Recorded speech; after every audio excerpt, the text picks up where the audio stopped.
All right, happy Sabbath. Today is January 13, 2018, and we are going to study the parable of the 10 virgins, and essentially this is the line of the Millerites. Now, the line of the Millerites is very important, but because after we've been studying this for a long time, we realize it's the culmination of all the lines. All these lines all the reform lines that we've been studying, when we put it line upon line, we eventually come to the line of the Millerites. And from the line of the Millerites, it becomes our most important line for which we derive our line so that we will know what is going to happen in our timeline, right? Yeah. The line of the Millerites is very important. That's why we're going to study it. But you know what? We really did not get away, and I really can't get away from the study of Psalms 23. Because Psalms 23 essentially defines where the lines start at, right? What the line is, what is the line, right? The Lord is my shepherd. I shall not want. Before I used to want, I was in darkness. I had no clothes, I had no food, right? I was in a state of want. But when the shepherd came, I shall not want. He maketh me to lie down in green pastures, and he leadeth me beside still waters, right? He restoreth my soul. He restoreth my soul. And he leadeth me in the paths of righteousness for his name's sake. Yea, though I walk through the valley of the shadow of death, I will fear no evil. For thou art with me. Thy rod and thy staff, they comfort me. Thou preparest a table before me in the presence of mine enemies. Thou anointest my head with oil, and my cup runneth over. Surely goodness and mercy shall follow me all the days of my life, and I will dwell in the house of the Lord forever. We know this is the experience of David when he sang this song. When you sing a song, you are reciting your experience. But we know also that this is a prophecy. Prophecy about who? 1,000 years, about 1,000 years later, Jesus was born. Jesus was the shepherd, right? Shepherd that came to rescue that one lost sheep. Yeah? This earth was that one lost sheep. Right? And that one lost sheep was in darkness. And Jesus was he's the light of the world. Right? He's the shepherd. All right? And when he came, were there people who were having to have an increase of knowledge, eating in the green pastures?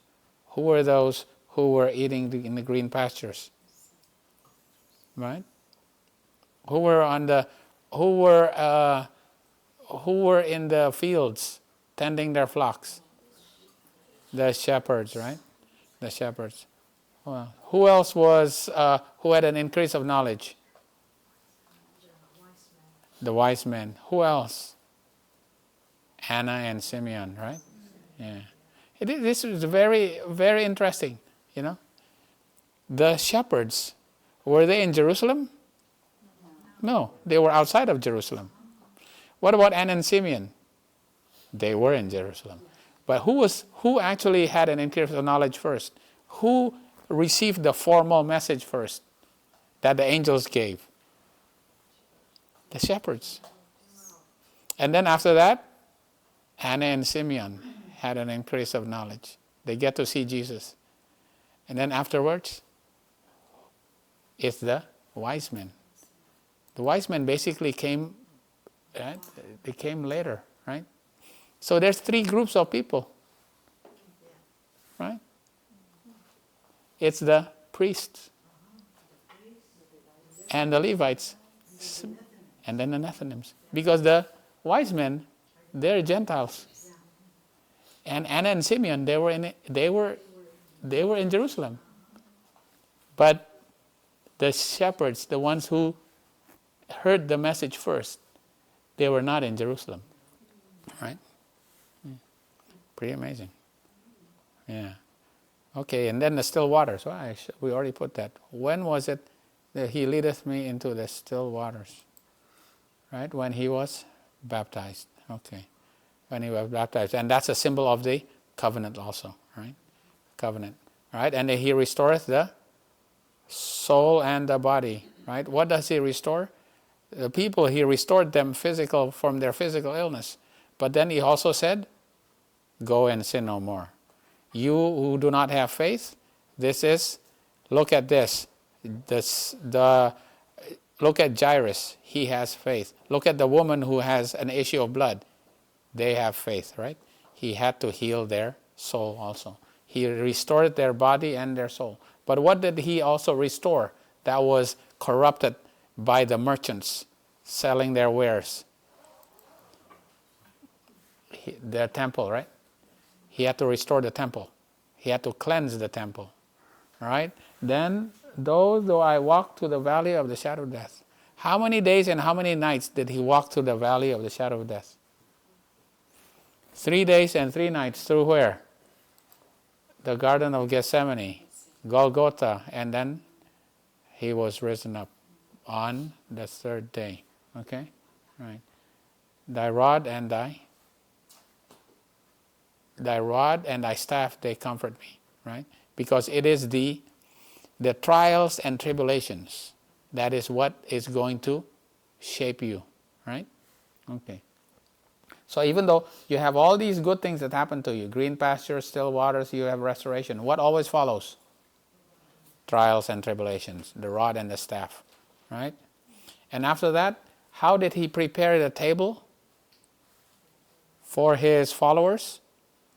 Where did he prepare the table? Where did he eat? The first place that he was going to break bread. Who did he want to break bread the first time after he was risen up from the grave? At Emmaus, right?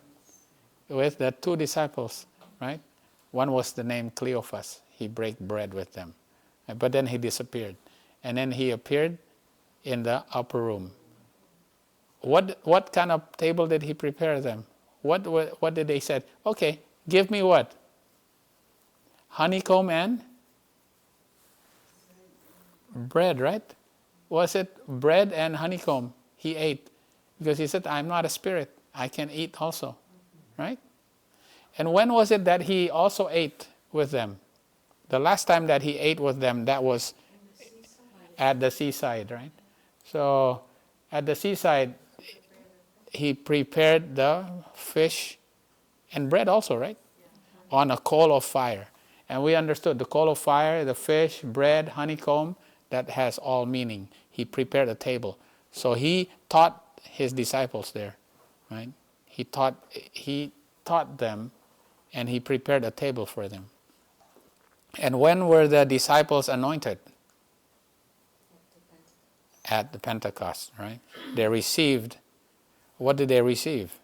The outpouring of the Holy Spirit, which is his life, his experience, right? Because his experience from here, all the way through here and up to here, he went to heaven. And what was he now? He was anointed as the Son of Man that can become a high priest. So now he can become a high priest. And when he was anointed as a high priest, he can give his life, right? His experience, his life, so that we can all have his life. But the Jews rejected him. They stoned Stephen here, and they closed their door.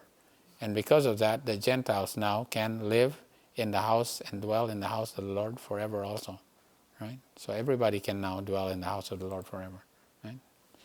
Okay, so this is the line. This is the lines that we've put down, right? This is the what experience of David.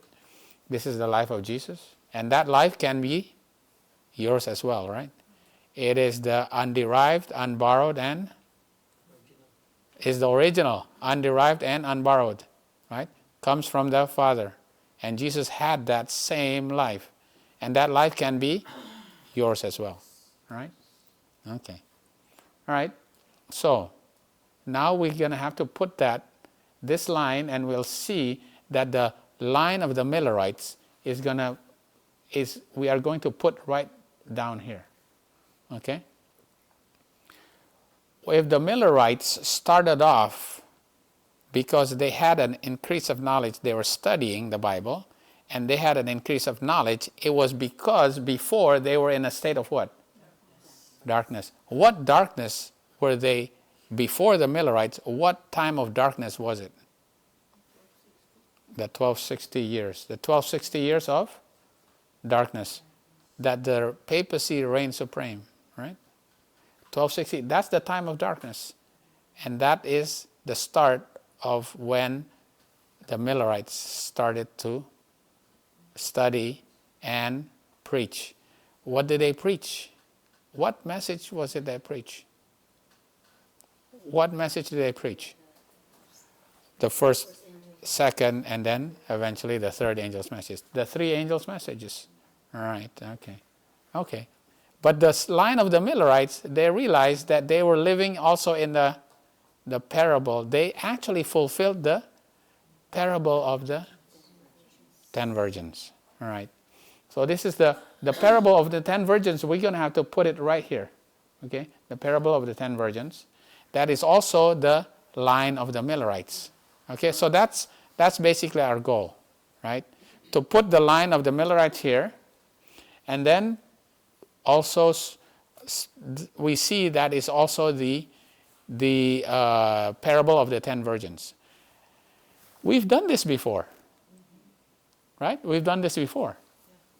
But when we do it again, we realize that there is another waymark now. What waymark that we find out? There's a waymark of sunset, right? Yeah. So we're going to have to see how do we understand sunset. So the goal of this study is, not specifically just to go over the Millerite history. We've done this before, but we need to go over it again, in detail, because a lot of it sometimes it get lost. The details are lost. We kind of forget it. It's a very important line that we have to know, but also when we study it, we'll realize there's another waymark, sunset. Okay, all right, the waymark of sunset. All right. Okay, let's study here. Start with the first quotation here. Letters 1898. We all need to study as never before the parable of 10 virgins. As never before. 5 of them were wise and 5 were foolish. The wise took oil in their vessels with their lamps. So when they went to meet the bridegroom, what did they actually have? They have their lamps and their what? And they had a vessel too, right? They had a vessel, and that's what the wise had. Remember? They had a vessel and they also had their lamps. And what is the oil? The holy oil is represented in Zechariah. Okay, where in Zechariah is it talking about the holy oil? Where in Zechariah? You can look it up in Zechariah 4 verse 12. 4 verse 12. What's Zechariah 4 verse 12? Where's the holy oil in Zechariah? The oil that comes down through the golden pipes that comes from the trees. Yeah, the 2 trees. And the 2 trees are the 2 witnesses. Right, the 2 witnesses. Right. Okay, that's the oil. All right. And we already been studying this, but it's good to review again. All the Christian world is represented in this parable, the parable of the 10 virgins. The bride, what is the bride? It's the church that's been waiting for the second appearing of the Lord and Savior, Jesus Christ. Okay. The bride in the time of the Millerites is the church. Which church was it that was waiting for Jesus to come in the time of the Millerites? Remember, the time of the Millerites. Which church was it that was waiting for Jesus to come? at the time of the Millerites? It's the Protestant churches, right? It's the Protestant churches, right? Remember, the Seventh-day Adventist church was not there yet. Yeah, Seventh-day Adventist church was not. That's way later, 1863.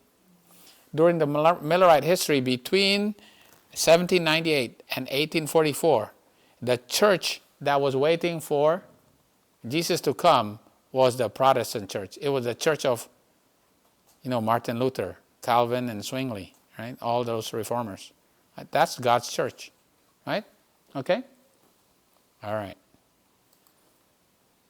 As Christ sat looking upon the party that waited for the bridegroom, he told his disciples the story of the 10 virgins. So where was he when he was doing this? When he was talking about, where was he actually physically? Where was Jesus and his disciples when they were the Mount of Olives? They were actually at the Mount of Olives, and they're looking at Jerusalem. It's pretty amazing, Yeah. You just got to experience that, right? Yeah. Looking from the Mount of Olives. It's kind of, you just don't realize it. People make it a big pilgrimage. They think they're going to have just by being there. Okay. But it's still quite amazing, right? By their experience, the experience of the 10 virgins, the experience of the church that shall live just before his second coming. So the experience of the 10 virgins was experienced by the Millerites, but it's also going to be the experience of the church just before the second coming. So it's going to be our church, right? So in other words, the line of the Millerites is going to be the same as our line. That's what Ellen White's saying. There's going to be the line of the Millerites, and it's going to be the line of the 144,000. It's going to be the same line, okay? It's the same experience, right? That's what she's saying. In the parable of the 10 virgins, Matthew 25, the experience of Adventists. Who are Adventists? Those who are waiting for the second appearing of the Lord and Savior Jesus Christ. This is the experience of Adventists. Is illustrated in the incidents of an Eastern marriage. So Jesus always teaches with object lessons. So he's showing them, okay, this is what the rain is. This is the Holy Spirit, and they're looking at the rain. And this is like the kingdom of God is like a man who's sowing the seed, and they're looking at somebody sowing the seed. And he's talking about the experience of those waiting for Jesus to come will be like a parable of 10 virgins. And they're looking at the marriage. Oh, look at down there. Somebody's getting married there. Right? Yeah. It's alive an experience. For them, they can look at it while Jesus is telling the story. I am often referred to the parable of the 10 virgins. This is Review and Herald, August 18, 1890. This is very important there.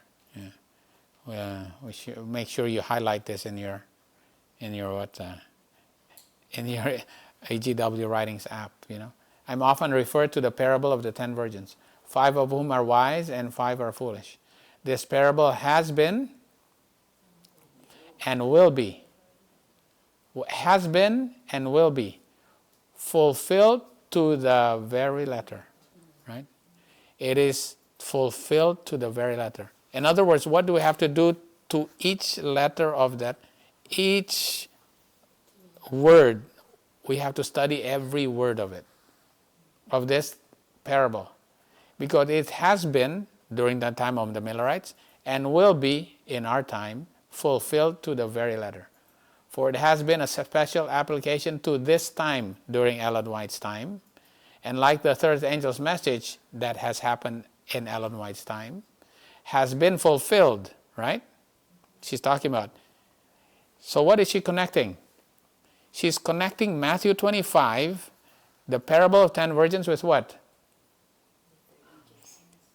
With the third angel's message, which is Revelation 14. Matthew 25 and Revelation 14 are connected, right? In the time of the Millerites, and it's going to be connected in the time of the line of the 144,000, right? Has been fulfilled and will continue to be. It's going to be present truth till the close of time. You better know this because it's going to be present truth, right? Right. It's going to be present truth even till the close of time, right? That's why we have to study it. Okay. Now, if we know that the line of the Millerites is like at the time of the three angels' messages, right? It's also the parable of the 10 virgins. What else? Well, it's also a review of Psalms 23. It's also the review of the line of Jesus, right? During his life on earth, right? Until he went to heaven and poured out the Holy Ghost on Pentecost and time of Stephen, right? What else can we say about the line of the Millerites? What else? How else can we summarize the line of the Millerites? In the parable of the 10 virgins. It is also the three angels' messages. What else? How else can we summarize the line of the Millerites? Remember, the Millerites, they were living in a time when prophecies were being fulfilled, right? Prophecies were being fulfilled at their time. Okay? How do we summarize that? The time of the Millerites, 1798 to 1844. I have this graphic here. What is it called? It's the seven thunders. It's the seven thunders, okay?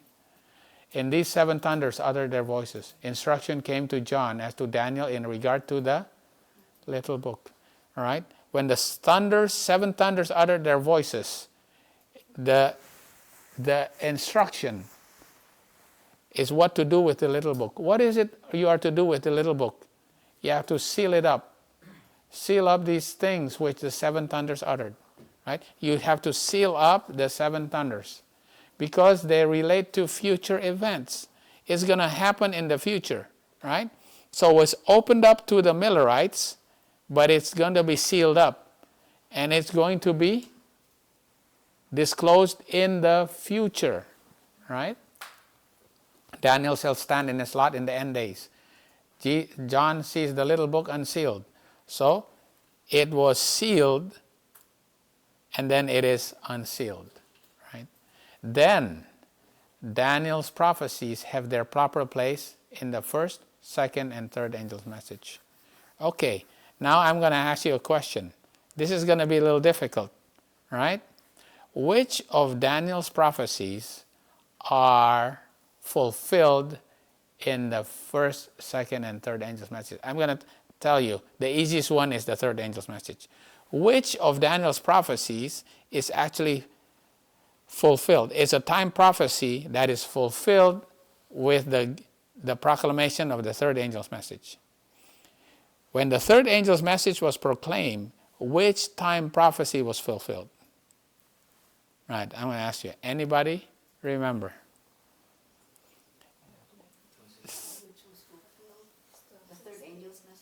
The third angel's message. I'm going to give you the third angel's message. October 22, 1844. What Daniel prophecy was fulfilled? Time prophecy was fulfilled.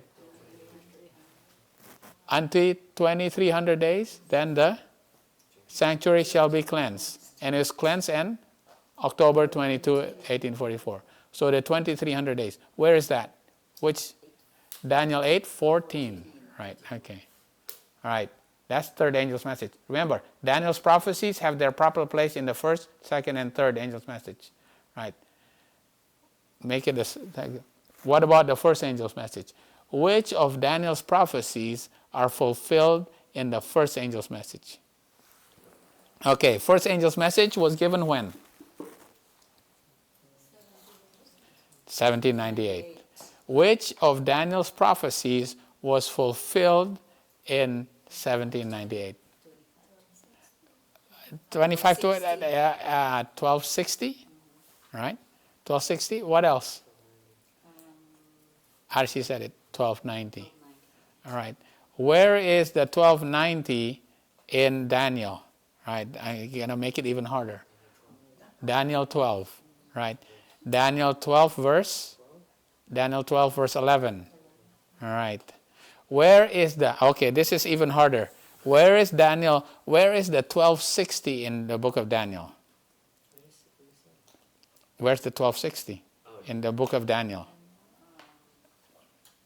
It's in Daniel 7 verse 25 and Daniel 12 verse 7.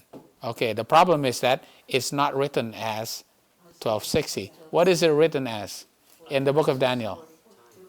Time, times, and a dividing of times. What is that? A time is 1 year. So it's, and a time is a, right, so it's 3.5 years. 3.5 years is the same as how many months? 42 months. And 42 months is the same as 1260 years, right? So the 1260, right? So now we get first. Now wait, now Faye actually was right. Did Daniel ever say anything about the 2520? No. Not directly. Because where is the 2520 then in Leviticus 26? Leviticus 26. But did Daniel actually allude to the indignation? Yeah. He said, you're going to have to suffer the last indignation. What is the indignation? The wrath, the scattering, right? Right. If you have a last indignation, what does it mean? There's going to be a first indignation. There's going to be a first indignation and the last indignation. What's the first indignation? The first 2520. When does the first 2520 end? 1798. So in a sense, you can say that Daniel did allude to it, right? Yeah. So we see Daniel's prophecies have their proper place in the first, the second, and third. Okay, what about the second? All right, this is another hard one. Which of Daniel's prophecies was fulfilled when the second angel's message was given? All right, this is all right. Let's see if you actually know this.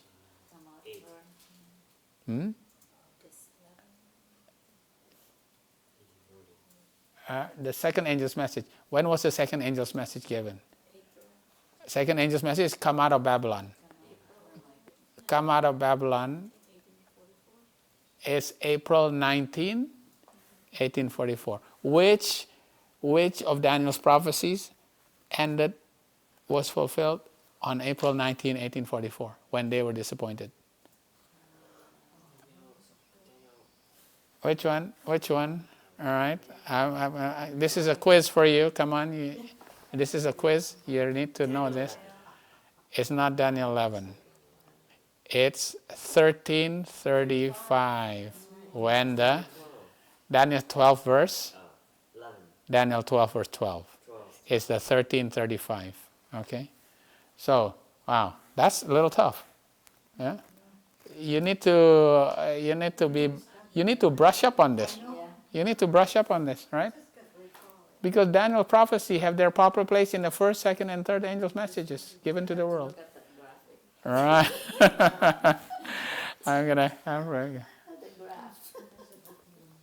So the unsealing of the little book was the message in relation to time. The unsealing of the little book. What was the little book then?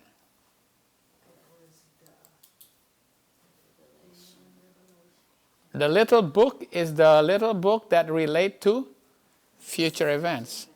Okay, Ellen White said the little book is related to future events. The events that has happened, that's not the little book. What book in the Bible that she was talking about that was still being fulfilled? It has not been fulfilled at the time of Daniel. which was that little book that was not yet fulfilled. In other words, from the time of Ellen White, it has not yet been fulfilled. Which little book is in the book of Daniel? Right? Which Daniel 11 verse 40 to 45.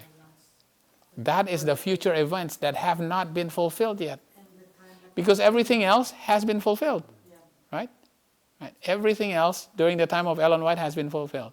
But Daniel 11 verse 40 to 45 has not been fulfilled. It's that little book that sealed. Right. That is sealed. To them, they don't understand it yet, but it's going to be opened up. Right? And the book of Daniel and Revelation are one. One is a prophecy, the other one is a revelation. One a book sealed, the other a book opened. John heard the mysteries of the which the thunders uttered, but he was commenced not to write them. Okay, he was commenced not to write them. Right? The special light. We keep reading. This is from Manuscripts, Volume 19. Right? This is keep reading MR 19. The special light given to John, which was expressed in the seven thunders. There's a special light about the seven thunders, right? Was a delineation of events. It was the events that is put on a line. Delineation of events means it's an events that is put on a line, right? Which would transpire under the first and second. So if somebody asks you, what is the seven thunders? What are you going to say? What is the seven thunders? It's events that are delineated on a line that transpired, that happened during the first and the second angel's message. Right? It's not, a lot of people don't even know this. Right? People are saying all kinds of things. Right? Ellen White already gave you. That's it. That's the seven thunders. It's the events. It was not best. But the thing about it, during the Millerite times, right, it was being fulfilled. But they don't understand it. It was best for the people during the Millerite times to know these things for their faith. It was not best for the Millerites to know all these things. For their faith must be necessarily be tested. In the order of God, most wonderful advanced truths would be proclaimed. The first and the second angel's message were to be proclaimed during the Millerite time. Okay? But no further light was to be revealed before these messages had done their specific work. This is represented by the angel standing with one foot on the sea, proclaiming with a most solemn oath that time should be no longer. What does it mean that time shall be no longer? Is it that the end of the world is going to come? All right. Right? Is it that the end of the world is going to come? No. There's no more time prophecy. Right. Okay. This time, which the angels declared with a solemn oath. Right? The angels declared with a solemn oath is not the end of this world history. Right? This time shall be no longer. It's not talking about the world's history. Neither probationary time. Right? But of prophetic time. Right? It's prophetic time, which should precede the advent of our Lord. That is, the people will not have another message upon definite time. So after 1844, can you predict what is going to happen based on the movement of the sun or the calendar or the movements of the moon? You cannot. Right? You cannot predict an event is going to happen based on time. Right? It's only when it's about to happen or is happening that you realize the event is happening. So it's going to be a what kind of prophecy? An event prophecy. Right? It's not a time prophecy. There's no more time prophecies after October 22, 1844. There's no more time prophecies. Right?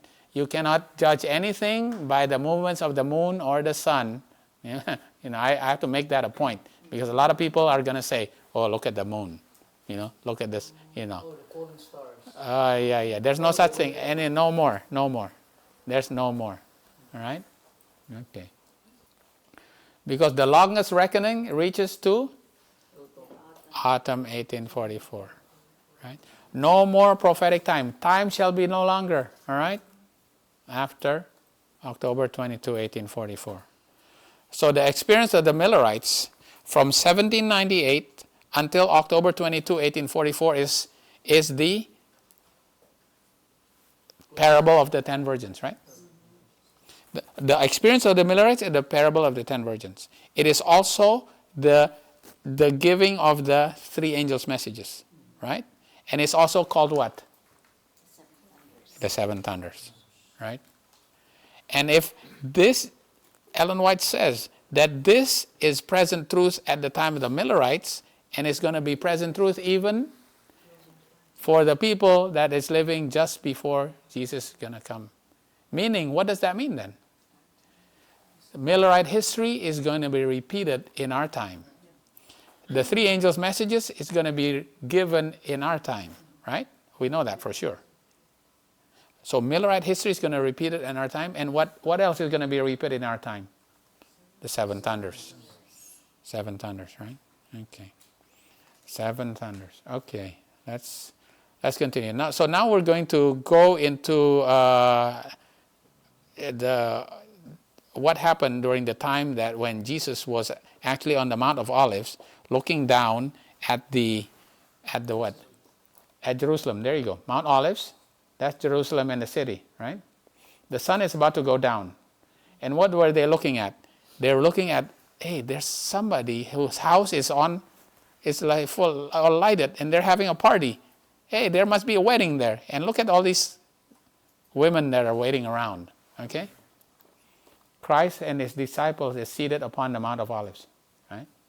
The sun has, here we go. What? The sun has set. So what does it mean? It's sunset. Sunset, right? Sunset, there you go. The sun has set. They are behind the mountains. Okay. Is this now a symbol for us? Sunset is a symbol for us. All right? Behind the mountains. The heavens are curtained with the shades of evening. In full view is a dwelling house lighted up brilliantly as it some festive scene. The light streams from the openings and an expectant company wait around, indicating that a marriage procession is soon to appear. Okay, so when a marriage procession is soon to appear, the people have been waiting around. Okay, all right, they've been waiting around. Where are they waiting around at? Whose house? The bride's. The bride's house, all right? Right. And they're waiting around at what? At sunset. Because they have to all gather together at sunset, right? Okay. The bridegroom goes forth to meet his bride and bring her to his house, so his home. So what happens? The people and the party, they're waiting at the bride's house, right? They're waiting at the bride's house. And they go to the bride's house at sunset. And they're waiting there because at sunset they realize, you know what? According to our custom, what? The bridegroom is going to come from his house and fetch the bride to bring the bride and everybody to his house, and then they're going to have a party, right? They're going to have a wedding party. By torchlight, the bridal party proceed from her father's house, right? Her father's house to his own, where a feast is provided for the invited guests. The scene upon which Christ looks, a company are waiting the appearance of the bridal party, intending to join the procession. All right? So this is literally happening at that time. Right? It is literally happening. And Jesus says this is a parable of what's going to happen at the time of the Millerites. Basically what he's saying, this is going to happen at the end of time. But Ellen White says this was fulfilled at the time of the Millerites, and it's going to be fulfilled again at the end of time, right? Just before Jesus comes the second time, right? The first and the second angel's message are united and made complete in the third. Okay, the first and the second angel message are united. How is it united? First and the second is repeated together. In which angel's message? First and second repeated? In the fourth angel's message. Revelation 18. The first and the second angel's message are united and made complete in the third, and it joins with the third. All right? John says, and the third angel's message, and the third angels followed them, saying with a loud voice, if any man worship the beast and his image. We know this, right? That's Revelation 14, right? Okay, this is the third angel's message, right? Under the proclamation of these messages, under the proclamations of the first, second, and the third angels, the cry was made, behold, the bridegroom cometh. So what is Ellen White saying? That the third angel's message is connected with the midnight cry of Matthew 25. It's connected, right? She's saying this again. Matthew 25 and Revelation 14 is connected. The three angels' messages is related to the midnight cry message given at midnight. Behold, the bridegroom cometh. Right? The believers in this message were compelled. What were they supposed to do? Stay in the churches? Because what churches were they in during the Millerite history? What churches were they in? They were in the Protestant churches. Were the Protestant churches waiting for Jesus to come? Yes, they were waiting for Jesus to come. Right? Right. But what were they told? You got to come out. You got to come out from that church. Even though they're waiting for Jesus to come, you have to come out from those churches. Right? You have to compel to go out from the churches. Because they preach the second appearing of Christ in the clouds of heaven. Because now they're preaching. Right? Okay. Mm. It will be fulfilled right before the coming. Right? Come out, my people. Right?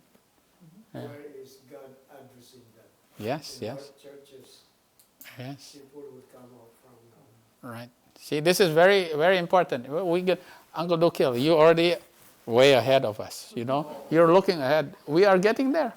Oh, yeah, you're ahead. We're, you know, it's because it's the time of the Millerites. It's going to happen in our time too, okay? Right. Because they're preaching the second appearing of Christ in the clouds of heaven. Since 1798, they're preaching the first angel's message. And they preach the second angel's message. They preach the third angel's message. And can they preach it inside of these churches? They have to call the people out of the churches. All right? Okay. The whole world was to hear the message, behold, the bridegroom cometh. Many who heard these messages thought they would live to see Christ come. The Millerites thought, we're going to see Jesus come. Jesus is going to come April 19, 1844, for sure. What happened?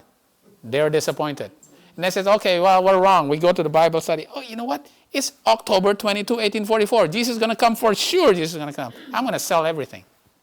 I'm going to sell everything, you know, right? And did Jesus come? But there was a delay in the coming of the bridegroom. In order, why? In order that all might have an opportunity to hear the last message of mercy to the fallen world, so that everybody can hear it. Wow. Had those who claim to believe the truth acted their part as wise virgins, if everybody had been wise virgins, right?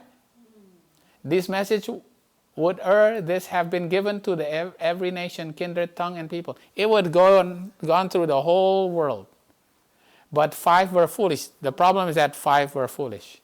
The truth should have been proclaimed by the 10 virgins, but only 5 made the provision, essential to join the company that walked in the light given to them. Right? They made provision. They could not walk in the light.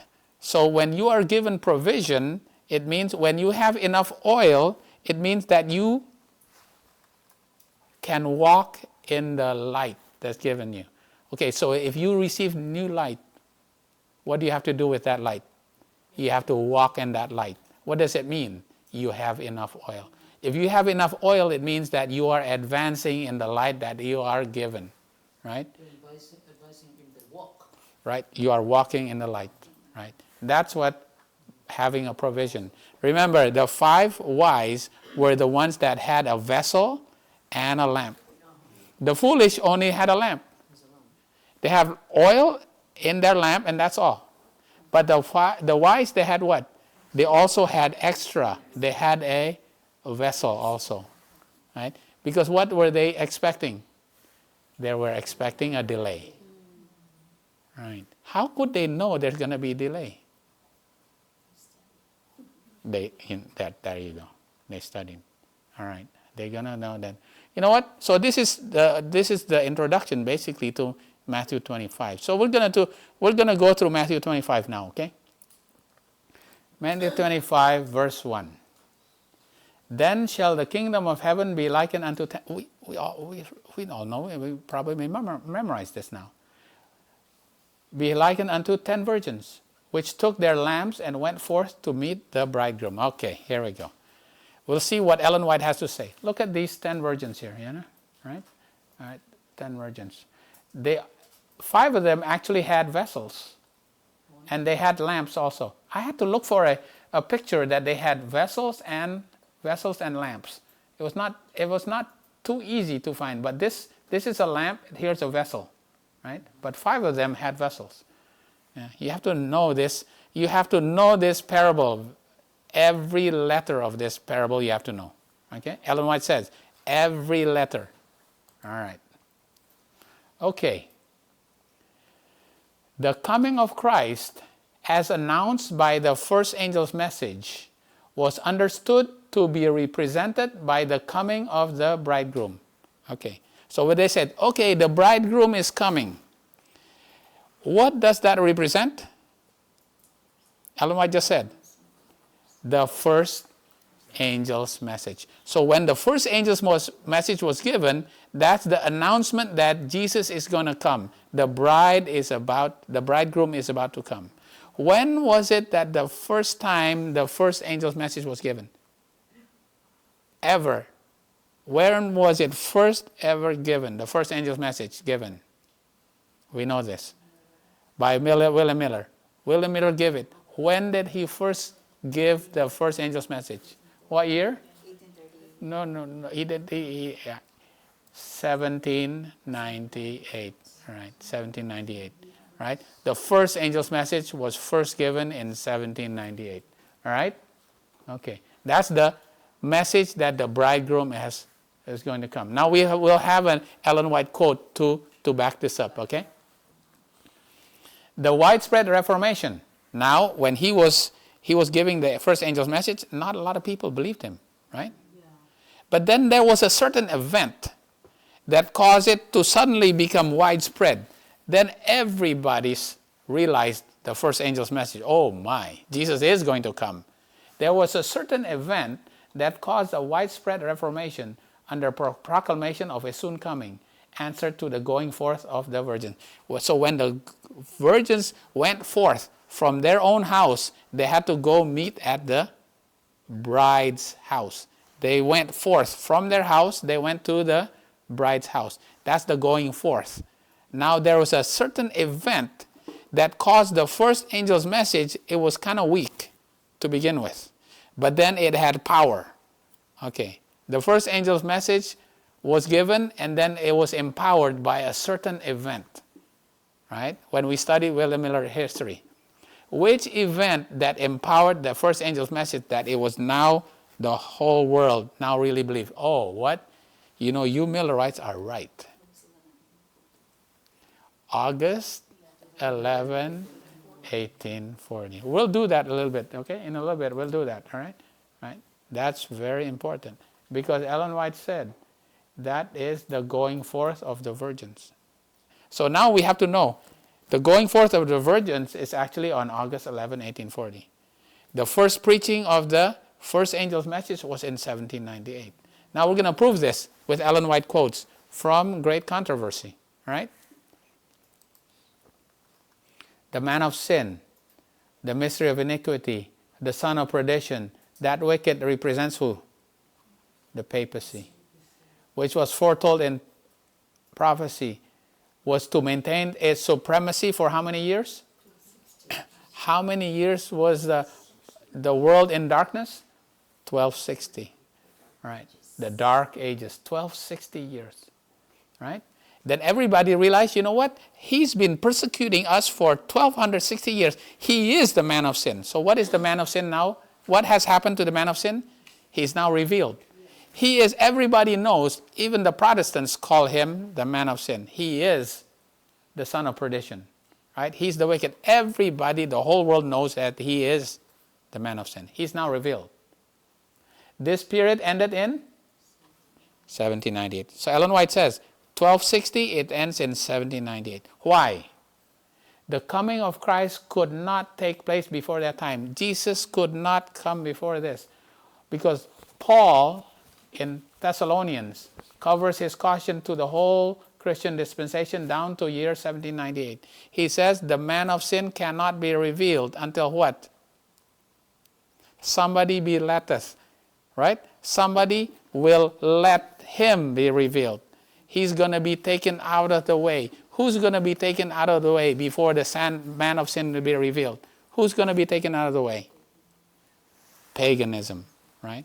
That's what in 2 Thessalonians, right? So the Son of Man, the man of sin, cannot be revealed until 1798, right? Paul covers this caution the whole of the Christian dispensation down to 1798, right? The man of sin will be revealed only after 1798. It is this side of that time. It is only after 1798 that the message of the Christ's second coming can be proclaimed.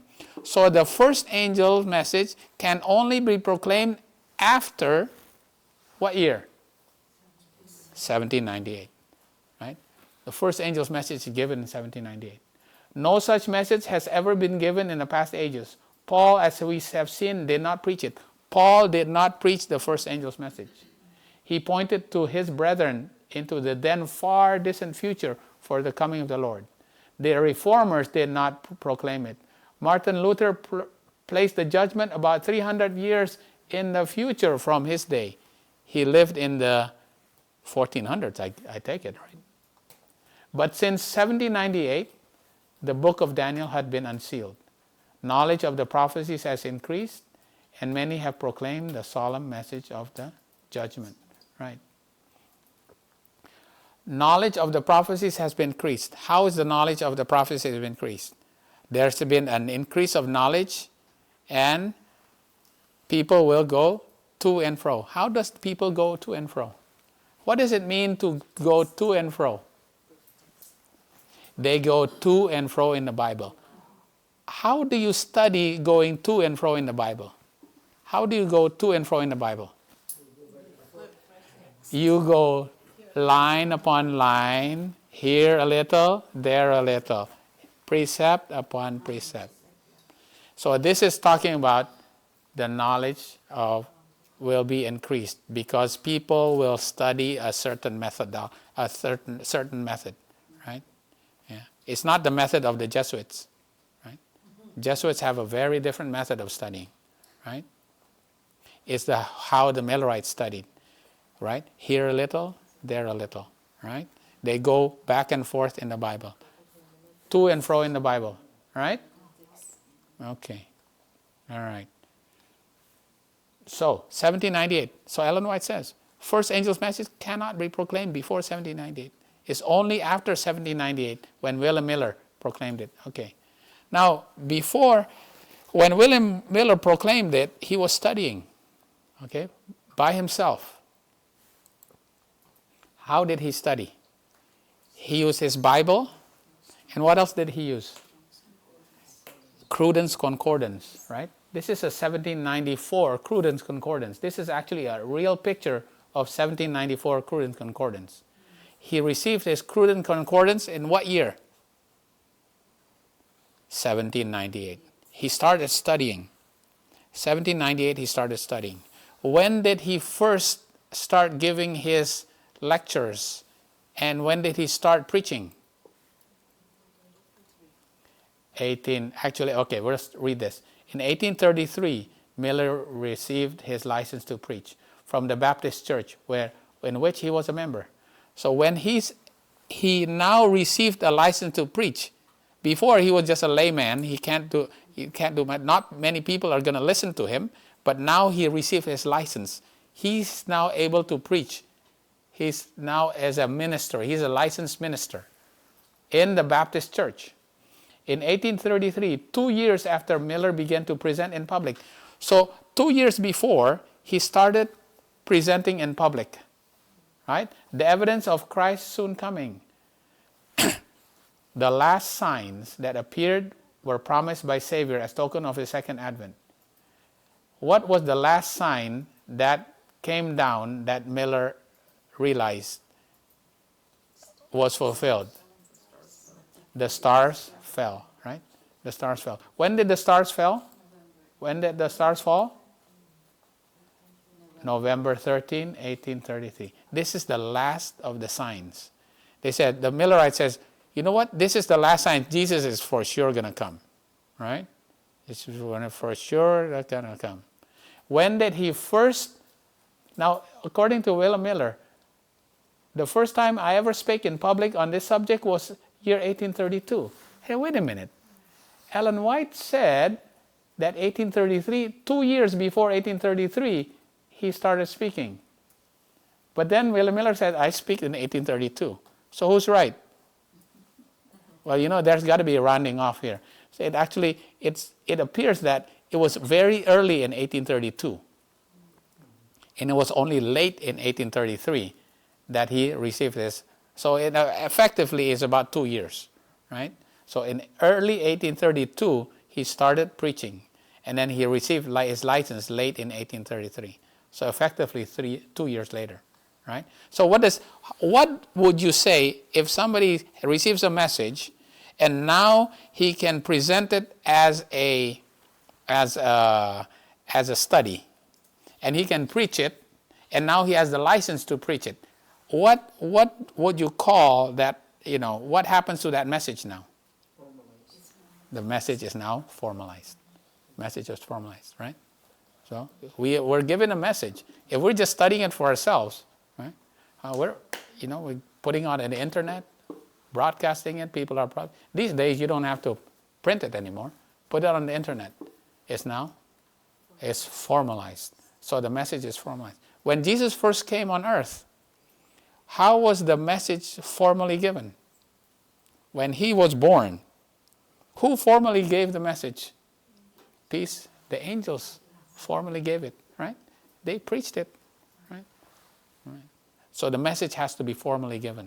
It has to be formalized. So that when you are given, there's a formal message. So what happened to the people who said, I never heard it. Hey, it's been formally given. Right? So you can be held accountable for it. Right? It has to be formally given. Okay, so there's a formalization of the message as there has been an increase of knowledge. People went back and forth in the Bible, to and fro, right? Increase of knowledge. Okay. All right. Then there was an empowerment of the message, right? An empowerment of the message. How was the message empowered?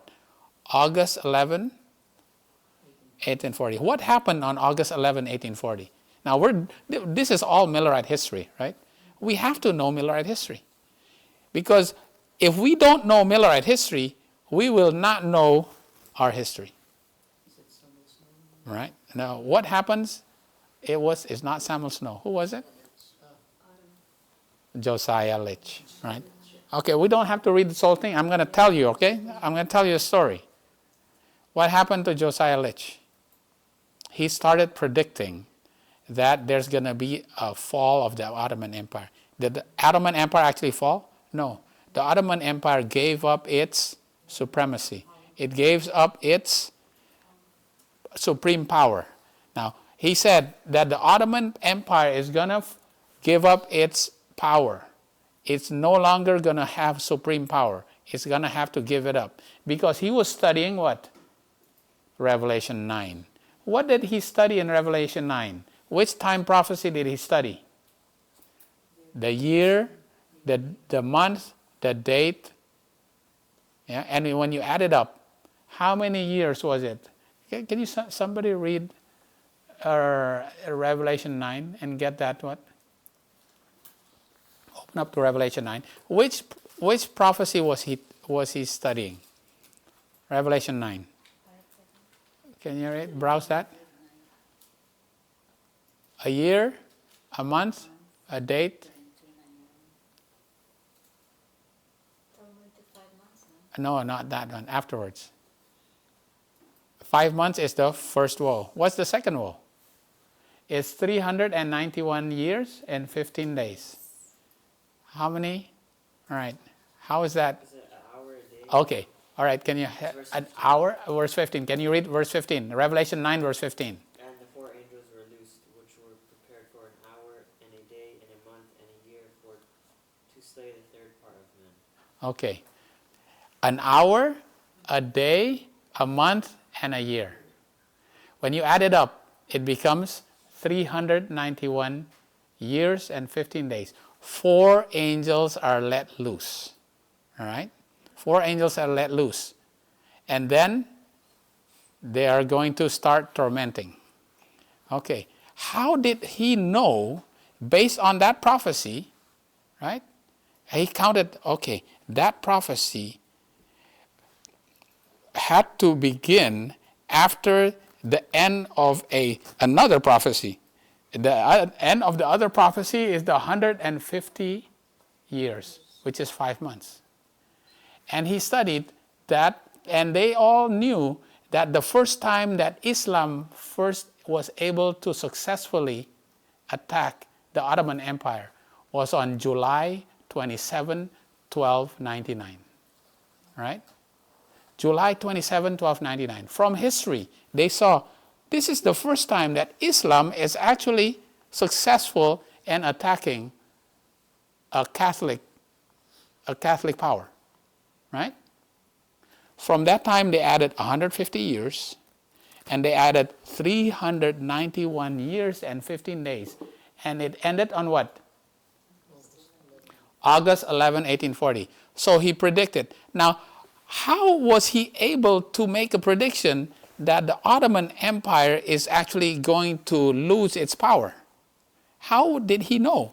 He says something's going to happen to Islam on August 11, 1840. How did he know that Islam is actually going to lose power? This is something that we gotta, just by studying prophecy, we'll know. How did he know that this is going to happen? That Islam is going to go down at the end of the time prophecy. Why? Because he knows the what? The beginning. End from the beginning. You know the end from the beginning. All right? He knows that Islam is going to go down in the end because what? What had to happen to Islam in the beginning? Because Islam went up in the beginning.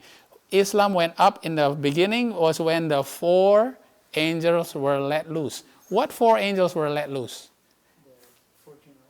The 4 sultans of Baghdad, Aleppo, Iconium, and what's the other one? Baghdad, Damascus. Baghdad, Damascus, Iconium, and so Islam became powerful, right? When the 4 angels were let loose. So they become powerful. How did they become powerful? Because the Greek emperor, to become the emperor of to become emperor, he had to ask permission from the Muslim leaders. So for a European power to ask permission from a Muslim power, they have lost supremacy, right? So now there's four Muslim powers that have become powerful. So in the end, what happens is going to be the reverse, right? Because it's a chiastic mirror. The beginning, right, it's going to be the opposite. So in the end time, what's going to happen? There's going to be an Islamic power that is going to have to ask permission from European powers. And there's going to be 4 European powers. Which 4 European powers did it actually ask from? England, Austria, Germany, and France. And which was the other, which I just told you, which one was the Islamic power that had to ask permission from the European powers? Is the Ottoman Empire, right? Yeah. It had to ask permission from the Ottoman Empire. The Ottoman Empire actually had to ask permission. It gave up its supremacy, right? On August 11, 1840. And what did he do?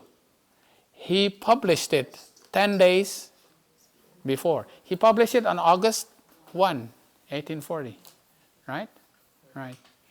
He published it on August 1, 1840. Turkey, through her ambassadors, accepted the protection of the Allied powers of Europe and thus placed herself under the control of Christian nations. There you go. It's exactly opposite of what happened in the beginning. So if, you know, the Millerites, they know history, right? They have to know history, right? They have to know history. They have to know prophecy. Because to be able to predict but that Islam is going to fall, they have to know that Islam rose up for it to fall down in the end. All right. Okay. The event exactly fulfilled the prediction. When it became known, multitudes were convinced the correctness of what? Principles of prophetic interpretation. What was the principle of prophetic interpretation? The year-day principle, that one day is equal to one prophetic year, right? And that was vindicated because they successfully predicted August 11, 1840, right? And it was a wonderful impetus. What is a wonderful impetus? It became a power. It empowered the first angel's message. So what happened? Because of this, the work rapidly extended. From this, it rapidly extended. Before that, it was kind of languishing. The first angel's message was kind of languishing. But after that, it became powerful. Right? So this is when the symbol of when the virgins went forth. In 1798, William Miller gave the message.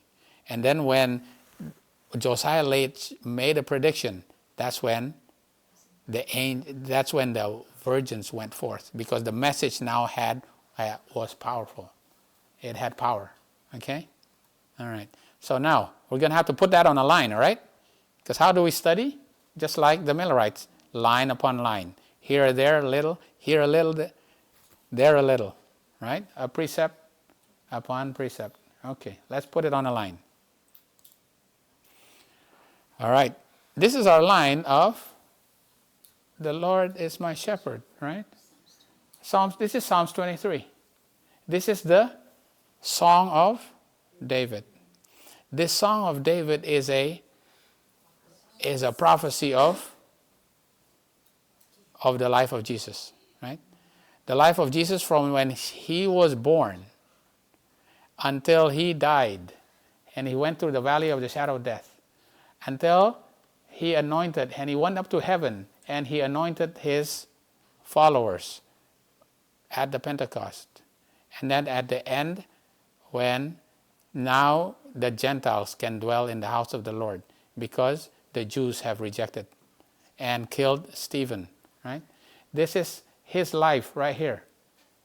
He can become the what? The high priest. And when he became the high priest, he was anointed in heaven. Then he can now give his life and experience for all of us, okay? Right, yeah. Right, so this is the line of Jesus. This is the line of David. And this is going to be, so we're going to have to put down that the Millerite history is going to be the same line, right? So we're going to see the line right here. So 1260, right? At the end of 1260, the first angel's message, all right, this is the first angel's message. Second angel's message, going to give in here. Third angel's message, going to give in here. So the first angel's message can only be given after the end of 1260. What is the end of 1260? 1798. Who gave the first angel's message? So William Miller gave the first angel's message. And after that, there was an increase of knowledge and a formalization of the message. There's an increase of knowledge and a formalization of message. We put it this like 1833, right? He was studying, right? And then the message was empowered. How was it empowered? Because they proved the year-day principle, right? And that the year-day principle shows that Islam is, what's going to happen to Islam? Islam is restrained, right? And where does that line up? Right here, right? Islam is restrained, right? Islam, August 11, 1840.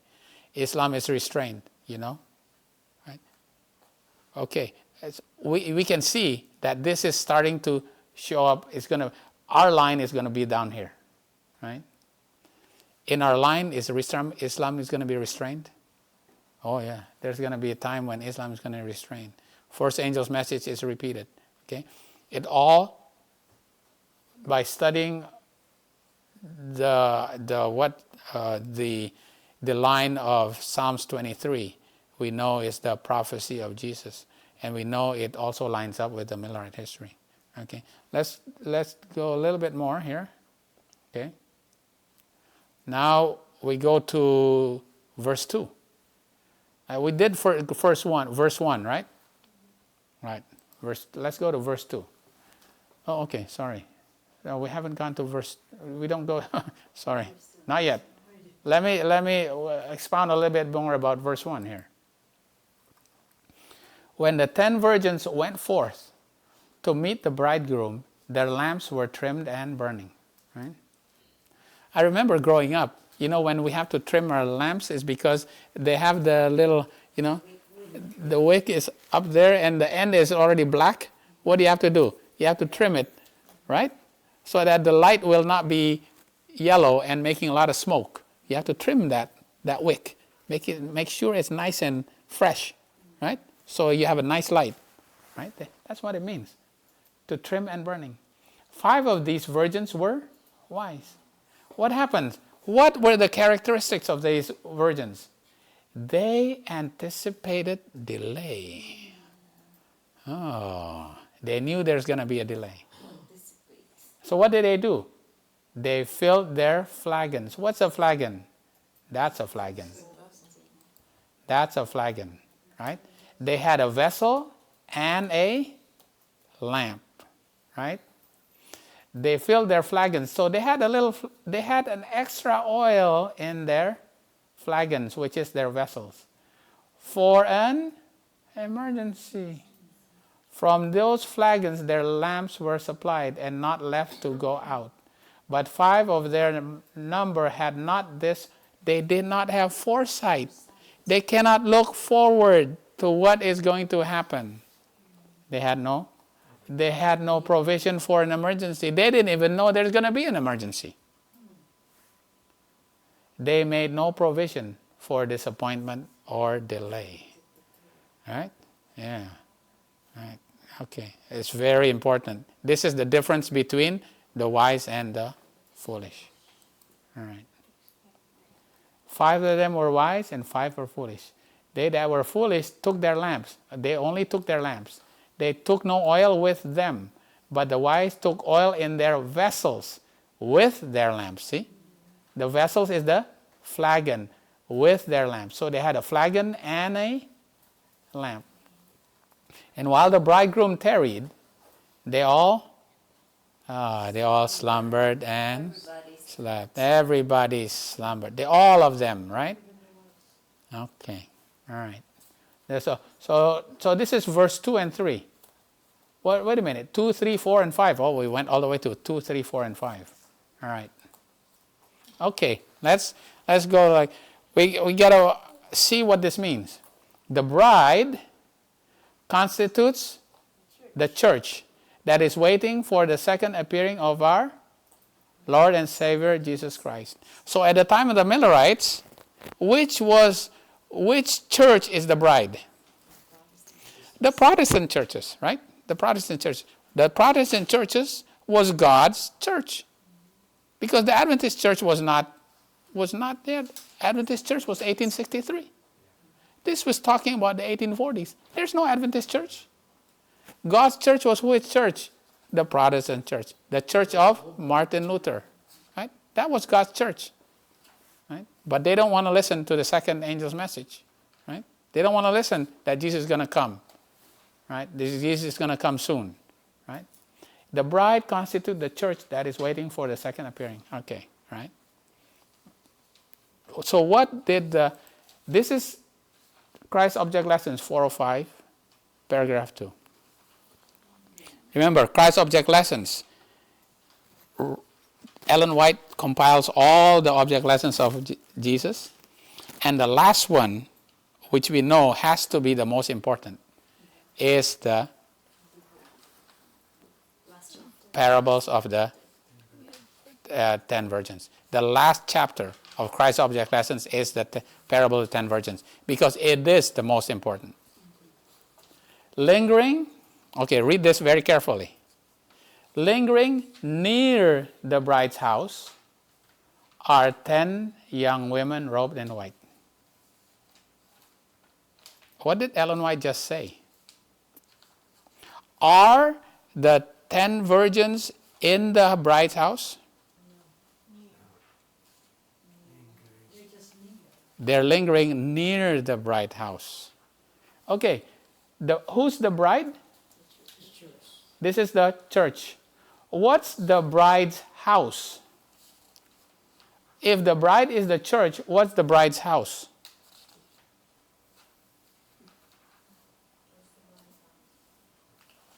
What's the bride's house? If it's the building, what is the building? The structure, the organization. Ellen White says, the 10 virgins, were they in the bride's house? They were near. They were not in the bride's house. Now this is very, very important to understand. The 10 virgins were not in the church that supposedly was waiting for Jesus to come the second time. They were not in the organization. They were outside, but not far. They were lingering outside, right? Each carried a lighted lamp and a small flagon, right? Yeah. These are the wise. Only the wise had flagons. All are anxiously waiting for the appearance of the bridegroom. But there was a delay. Remember, the bride, the virgins, they all went forth, right? They all went forth from their houses. They all went forth and met at the bride's house. And that was at when? That's at sunset, right? Then what happened after sunset? There was a delay. And how long was the delay? Hour after hour. Hour after hour. Then after that was the disappointment. So in other words, the disappointment is hour after hour. This becomes very important. Now we're going to study this. This becomes because the disappointment is not at sunset. Okay? All right. Yeah. All right. Here we go. All right. Disappointment is not at sunset. Okay. All right. This is very important because it was hour after hour. Very important. But you know, I never realized this until not long ago, that the 10 virgins were not in the bride's house. 10 virgins are outside the bride's house. And the bride is the church that is waiting for the coming of Jesus. Now this is during the time of Millerites. They were outside of the Protestant, Did they come out of the Protestant churches? Right. So what happens now? You have to answer it for yourself, We study this and then we understand, right? You have to know. Ellen White says, it is going to be fulfilled to the very letter. So you have to study every letter that is written about this parable in the Bible and in the spirit of prophecy. All right? And then they have to wait. There's a delay, hour after hour. Okay. So, when was their disappointment? April 19, 1844. They said, oh, for sure, Jesus is going to come, April 19, 1844. But they thought it was actually at first 1843. Then they go, you know what? It can't be 1843, right? Why can't it be 1843? Because we're not counting in Gregorian years. We have to count in Jewish years, right? Because Daniel, the 2300 days, that was starting in a Jewish calendar. We can't suddenly use a Gregorian calendar to count 2300 days. We have to have Jewish year. So when they count in Jewish years, they go, wait a minute, it goes to April 19, 1844. They said Jesus is going to come on April 19, 1844. Then they were disappointed, right? But remember, this hour after hour, which is their disappointment, is hour after hour after sunset, because sunset was when they went forth. That was August 11, 1840. Did you get it now? Right? It's hour after hour, right? Yeah. From the time that they went forth, there was a delay until they were disappointed. Is different, right? Okay. Right. Any questions? Anybody have any questions now? All right. Yeah. Oh boy. Okay. Right. Didn't realize that hour after hour before. Yeah. I just want to wait for you when you come. When you go to that part where Oh. Yeah. You know what? What we know, what we know that it repeats in our time. It repeats in our time. This is the most important thing for us to realize. And a lot of people don't want to study Millerite history because they don't want Millerite history to repeat in our time too. Because when you study Millerite history, this is dangerous. If we actually, what if you go to the bride's house right now and you teach this? Oh, this is terrible. They're going to kick you out. no, they cannot swallow you. They kick you out. This is going to be terrible, right? Yeah. This is, it's going to be fulfilled to the very letter for the people who are living just before Jesus comes the second time. So just realizing that it's gonna be for carrying a flag and carrying oil. It's like so much extra baggage. So what for virgins and That's true too. But also when we study it, actually having that oil is actually adding to the light that you have. Right? That's actually adding to the light that you have. Because if you are going to be given more light, it is only because you have walked in the light that you've received. You will never receive more light if you don't walk in the light that you've already received. Right? You're not going to get more light. Progressive growth. Yeah, it's a progressive growth. Right? You're going to be stuck in the light that you have, and you don't progress anymore. All right. and if you're not open to new light. Yeah, to the light. Actually, the next paragraph for us is telling us about who these foolish virgins are. Yeah. We're gonna go through that, But I'm gonna go through all this slumbering and sleeping and tarrying. Okay? We're gonna do that next week. Because that's good also to travel light. what was that? Yep, you have to travel light. But Yeah. It's not good to travel light also. You must have all the provision. Preparation. Yeah. Yeah, you have to have. And the thing about having provision is that you have foresight. Right, that's right. Yeah. And how do you have foresight? You're expecting something. You know what's going to happen. How do you know what's going to happen in the future? That's knowledge. That is knowledge. Prophecy. Prophecy. How are you going to know what's going to happen? You know, what's going to happen next? It's midnight. Sunset, and then it's going to be midnight. For us, it's going to be sunset and midnight. Okay? That's going to happen next. How are we going to know what's going to happen? How are we going to have foresight if we don't study prophecy? We're going to be foolish virgins if we don't. We don't know. Right? So that's actually a study. All right. So next week we'll go and we'll study more about the tarrying, slumbered, and slept. Right? You know, tarrying is different.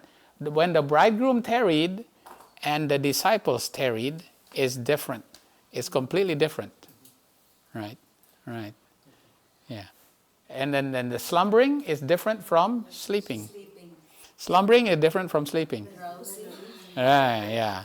Slumbering is different from sleeping. Because you can turn that in so many ways. Oh, yeah. Yeah, like now, the slumbering, you can name so many things in connection to slumbering. Right. You know, I realize I'm not going to go into it because that's a pretty deep study into what slumbering actually means. Right? So we'll do that next week. All right?